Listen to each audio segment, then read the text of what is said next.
ये मैं current affair पढ़ाता हूँ सर।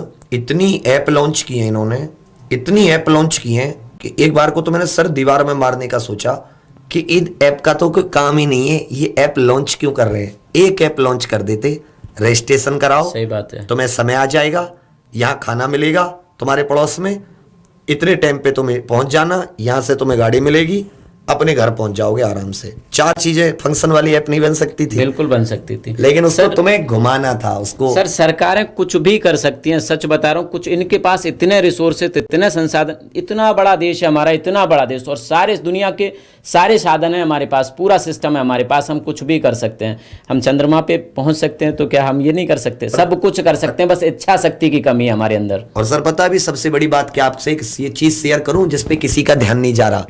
अभी मैं कल एक रिपोर्ट पढ़ रहा था, मतलब मैं एक उस पे न्यूज देख रहा था, वो लाइव करा रहे थे। जैसे नई दिल्ली रेलवे स्टेशन पर है तो बहुत सारी महिलाएं थी जिनके साथ कोई वो नहीं था, जेंट्स व्यक्ति नहीं था, उनके छोटे छोटे बच्चे थे।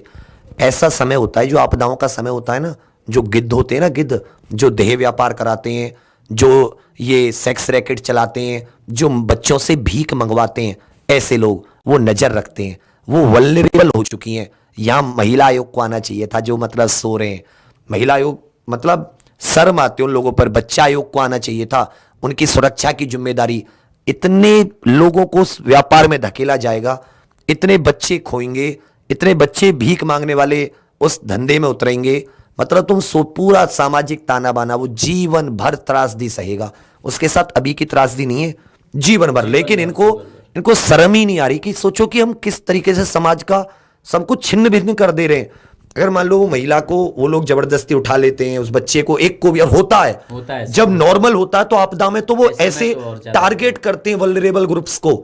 तो मतलब सोचो कि कितना भयावह है, सोच के भी डर लगता है। कल तो मुझे बड़ा गुस्सा आया, मैंने तो ट्विटर पर अच्छी खासी लिखी, पर क्या कर सकते हैं, उनको तो वो संवेदन, वो कहते हैं ना कि हम उनके स्वास्थ्य की कामना करते हैं, लेकिन जब वो मर जाएंगे तब, जब वो घायल हो जाएंगे तब हम उनके स्वास्थ्य की कामना करेंगे, पहले हम स्वास्थ्य की कामना नहीं कर सकते। अच्छी बात है, भगवान आपका बढ़िया। आज के न्यूज़पेपर में था कि एक 16 साल का लड़का जो हरियाणा से बरेली के लिए पैदल चला था, वो बरेली से कुछ दूरी पहले ही आज बेचारा सड़क पे ही उसकी मृत्यु हो गई। 16 साल का लड़का, जिसे शायद 9वीं 10वीं क्लास में होना चाहिए था, जैसे खेलना कूदना चाहिए था, इसके हाथ में बैट और बॉल होनी चाहिए थी। वो बेचारे कमाने निकला था घर से कि उसके अपने मम्मी पापा का, अपने छोटे भाई बहन का कैसे पेट भर पाऊंगा। वो घर जाते टाइम 400 साढ़े 400 किलोमीटर चलने के बाद उसकी रोड पे मृत्यु होगी। कितने भयावह, कितने दर्दनाक हादसे हो रहे हैं, और हम तब भी अगर नहीं जागें तो हम सच में पत्थर हैं, इंसान नहीं है, समझ रहे हो।